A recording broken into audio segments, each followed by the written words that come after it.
भारत का चंद्रयान 3 मिशन चांद को फतह करने के लिए रवाना हो चुका है। 14 जुलाई 2023 के दिन दोपहर के 2:35 पर बाहुबली चंद्रयान 3 ने श्रीहरिकोटा के सतीश धवन स्पेस सेंटर से एक सफल उड़ान भरी और अब चंद्रयान 3 अंतरिक्ष में पहुंचकर धरती के आसपास इलिप्टिकल रूट में एंट्री ले चुका है, जिसमें सफर करते हुए स्पेसक्राफ्ट धीरे धीरे पृथ्वी से दूर और चांद के पास जा रहा है। लेकिन अब इसका आगे का सफर इतना आसान नहीं होने वाला और इस सफर में सबसे मुश्किल है इसका आखिरी पड़ाव, जिसमें ये 23 या 24 अगस्त के दिन चांद के दक्षिणी ध्रुव पर सॉफ्ट लैंडिंग करने की कोशिश करेगा। और इसी प्रयास में साल 2019 में चंद्रयान 2 का मिशन असफल हुआ था। तो अब सवाल आता है कि आखिर क्यों चांद पर जाना इतना भयानक है और नासा के वैज्ञानिकों ने चांद पर ऐसा क्या देखा कि 70 दशक में चांद पर जीत हासिल करने वाले नासा ने अचानक से अपने सारे मून मिशंस बंद कर दिए। इस वीडियो में हम चांद से जुड़ी इन्हीं रहस्यमयी बातों से पर्दा उठाएंगे, साथ ही आपको चंद्रयान 3 के बारे में भी कुछ नया और अनोखा बताएंगे। तो पूरा वीडियो देखिएगा। दोस्तों, सतह से चंद्रमा की पूरी तरह से गोलाई दिखाई देती है, लेकिन वास्तव में चांद भी पृथ्वी की तरह अंडाकार है। चांद की सतह पर बेहद स्थिर और हल्का वायुमंडल मौजूद है। ये तो आप जानते ही होंगे कि साल 2009 में चंद्रयान 1 मिशन ने चांद पर पानी की खोज की थी, लेकिन आपको बता दें कि चांद की सतह पर पानी लिक्विड फॉर्म में मौजूद नहीं है, बल्कि इसके बड़े बड़े और बेहद ठंडे क्रैटर्स बर्फ के रूप में मौजूद हैं। साथियों, चांद से जुड़ी ये रहस्यमयी बात ये भी है कि स्विट्जरलैंड की यूनिवर्सिटी ऑफ बेसल ने अपने एक अध्ययन में ये बात खोज निकाली थी कि चंद्रमा पृथ्वी पर रहने वाले लोगों की नींद पर भी असर डालता है। कहा जाता है कि जहां अमावस के दिन लोग काफी अच्छी नींद कर पाते हैं, वहीं पूर्णिमा पर उन्हें कम नींद आती है। हालांकि विज्ञान ने इस बात को पूरी तरह से एक्सेप्ट नहीं किया और आज भी कुछ वैज्ञानिक इस बात पर अध्ययन कर रहे हैं।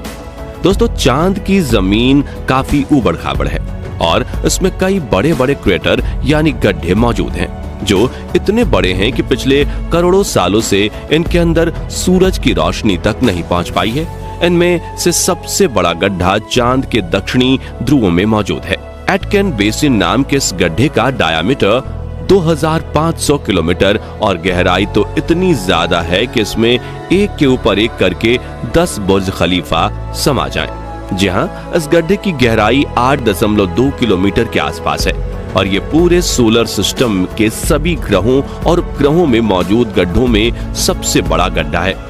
माना जाता है कि चांद के इन क्रैटर्स में पानी छुपा हो सकता है, और वो भी थोड़ा बहुत नहीं बल्कि पूरे 100 मिलियन टन। इसके अलावा यहाँ hydrogen, ammonia, methane, sodium, mercury और सिल्वर जैसे मूल्यवान संसाधनों का खजाना मौजूद हो सकता है, जिसकी खोज करने के लिए ही चंद्रमा पर चंद्रयान 3 मिशन को भेजा गया है।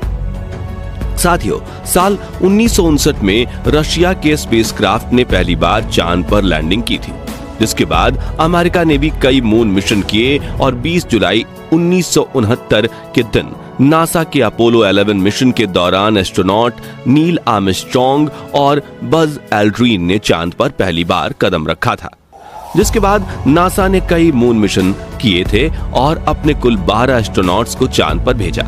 एस्ट्रोनॉट्स ऐसे व्यक्तियों को कहते हैं जो पृथ्वी के वायुमंडल से ऊपर जाकर अंतरिक्ष यानी चांद पर जाकर रिसर्च करें।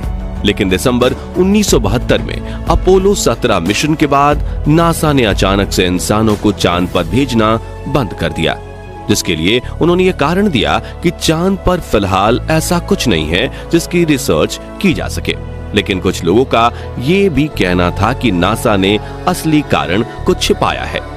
नासा के भेजे गए इन 12 में से कई अंतरिक्ष यात्रियों ने चांद पर कुछ अजीब सी आवाजें भी सुनी थी, तो कईयों ने इन पर बने एक अजीब ब्रिज और कूलिंग टावर जैसी रचना को भी देखा था। वहीं चांद की खोज में वैज्ञानिकों को एक सैटेलाइट डिश जैसी रचना भी दिखी थी और वैज्ञानिकों के मुताबिक इसका अपने आप बनना नामुमकिन है। हालांकि नासा ने कभी इस बात पर आधिकारिक बयान नहीं दिया था, लेकिन नासा के वैज्ञानिकों ने कई बार यह कबूला कि चांद पर एलियन का बसेरा हो सकता है। खैर, चांद पर एलियन हो सकते हैं या नहीं, इस बारे में अपनी राय हमें कमेंट में आप बता सकते हैं। फिलहाल यहाँ सबसे ज्यादा गौर करने वाली बात यह है कि ये सभी मिशन चांद के उत्तरी ध्रुव पर किए गए थे, जहां पर लैंडिंग करना चांद के दक्षिणी ध्रुव के मुकाबले काफी ज्यादा आसान माना जाता है। लेकिन साल 2019 में भारत के चंद्रयान 2 ने चांद के दक्षिणी ध्रुव पर सॉफ्ट लैंडिंग करने की कोशिश की थी और अपने इस प्रयास में चंद्रयान 2 का लैंडर विक्रम बुरी तरह से असफल हुआ था। लेकिन आखिर चांद का दक्षिणी ध्रुव इतना खतरनाक क्यों है, आइए जानते हैं। सबसे पहले तापमान की बात करें तो चांद के दक्षिणी ध्रुव में कई ऐसे बड़े बड़े गड्ढे यानी क्रैटर्स हैं जहां करोड़ों सालों से सूरज की धूप नहीं पहुंची, और सूरज की धूप ना पहुंचने का सीधा सीधा मतलब है तापमान का ठंडा होना। इसलिए कई बार दक्षिणी ध्रुव का तापमान -230 डिग्री सेल्सियस तक पहुंच जाता है। ऐसे में किसी भी इंसान का स्पेसक्राफ्ट से बाहर निकलना तो छोड़ो, खुद स्पेसक्राफ्ट के लिए भी ऐसे वातावरण में काम करना मुश्किल है। इतने कम तापमान में कई बार स्पेसक्राफ्ट पर लगे इंस्ट्रूमेंट चलना बंद हो जाते हैं। वहीं सूरज की रोशनी ना पड़ने की वजह से चांद के दक्षिणी ध्रुव के कई हिस्सों में काफी ज्यादा अंधेरा है, जिस वजह से चांद की ऑर्बिट में घूम रहे नासा, रशिया और इसरो के ऑर्बिटर्स भी वहां के काफी हिस्सों को ठीक से नहीं देख पाए। यानी कि उन हिस्सों में क्या हो सकता है ये किसी को नहीं पता। ऐसे में वहां जाना सबसे बड़ी चुनौती है। इसके अलावा चांद के दक्षिणी ध्रुव की जमीन उत्तरी ध्रुव से ज्यादा उबड़ खाबड़ है, पर यहाँ पर कुछ सेंटीमीटर से लेकर 2500 किलोमीटर तक के बड़े बड़े गड्ढे हैं। ऐसे में रिसर्च के लिए किसी भी रोवर को यहाँ चलाना हो तो काफी सावधानी बरतनी पड़ती है, और अगर रोवर किसी बड़े क्रैटर में गिर गया तो उसे वहां से निकालना लगभग नामुमकिन हो जाएगा और रिसर्च मिशन भी फेल हो जाएगा। इस बात को ध्यान में रखते हुए इसरो ने चंद्रयान 3 के प्रज्ञान रोवर में सेंसर्स और नेविगेशन कैमरास लगाए हैं। अब सवाल आता है कि चंद्रयान 2 का विक्रम लैंडर चांद की सतह पर सॉफ्ट लैंडिंग करने में क्यों फेल हुआ था। तो बता दें कि इसरो के मुताबिक धरती से चांद की दूरी करीब 3,84,400 किलोमीटर है। ऐसे में इतनी दूरी पर लैंडर से डीप स्पेस कम्युनिकेशन बनाए रखना काफी मुश्किल होता है, क्योंकि इतनी दूरी पर रेडियो सिग्नल्स वीक हो जाते हैं और एंटेना से बहुत ज्यादा बैकग्राउंड नॉइज आता है। साथ ही अपनी कक्षीय गति यानी कि ऑर्बिटल मोशन की वजह से चांद लगातार अपनी पोजीशन बदलता रहता है।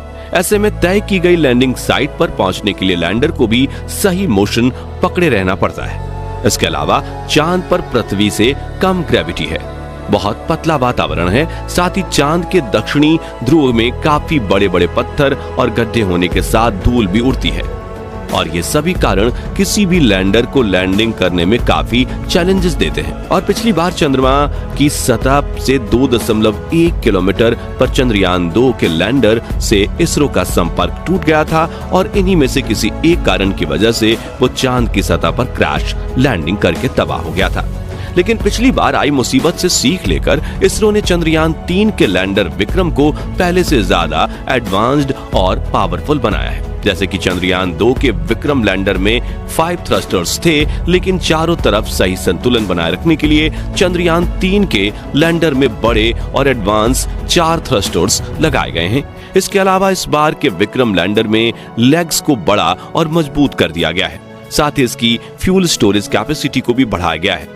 वहीं इसमें लगे कम्युनिकेशन डिवाइस भी एडवांस्ड और तकनीक का इस्तेमाल कर रहे हैं, जिससे ये इस बार लैंड कर इसरो से संपर्क ना तोड़े। और सबसे जरूरी बात, इसके सॉफ्ट लैंडिंग सीक्वेंसेस को भी काफी हद तक सुधार दिया गया है।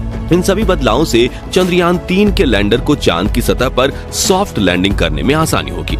साथियों, इन सभी बदलावों को टेस्ट करने के लिए सिमुलेशन चलाकर विक्रम लैंडर की हजारों बार टेस्टिंग की गई है, जिसमें ठंडे तापमान में उपकरण चल रहे हैं कि नहीं उनकी जांच करना, लैंडर के पैरों की मजबूती टेस्ट करना, कम ग्रेविटी में थ्रस्टर्स टेस्ट करना, ऊबड़ खाबड़ सतह पर लैंड करवाना वगैरह शामिल है।